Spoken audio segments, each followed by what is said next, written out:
On June 22, 1945, the 11-man crew of the Colleen took off for a nighttime bombing raid against Japan. Immediately after takeoff, the number 1 engine failed.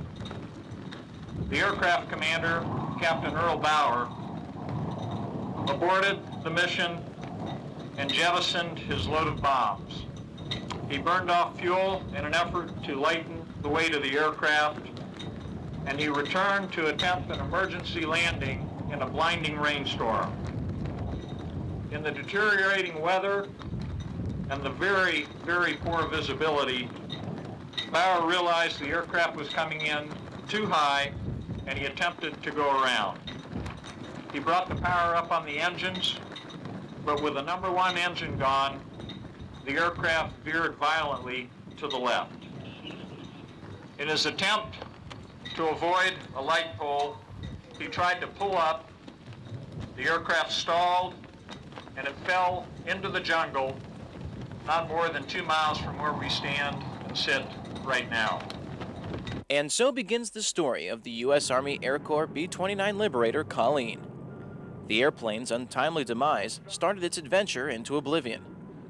A sort of lost casualty to time, the heroes of the Colleen never celebrated victory, but sat in silence and waited.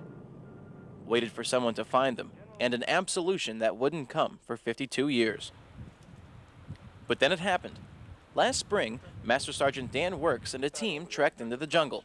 In their journey, they stumbled upon the rusty carcass of a World War II vintage aircraft, and the story of the Colleen and her casualties began anew. As we kept digging around and searching for a number plate or a serial number, that's when I stuck my hand in a hole and pulled out a vertebrae. And at that point, that's when I knew that we most likely had found human remains.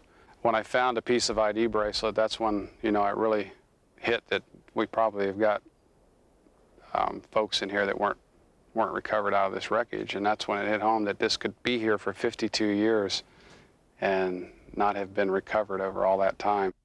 So we pulled out, and then the next day we brought archaeologists down, and they confirmed that it was actually human remains that we had found.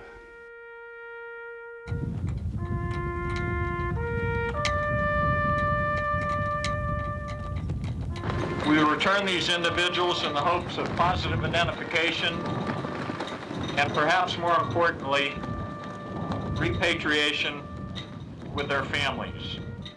Thus closing a chapter. Here, at Andersen Air Force Base, Guam, the remains of some of Colleen's crew prepare to go home. A memorial to the fallen comrades of a war fought long ago attracts service members from all over the island. It's a ceremony over half a century in the making. We place this wreath in behalf of a grateful nation and the people of Guam in honor of each of these individuals who made the ultimate sacrifice. God bless them, and God bless their families.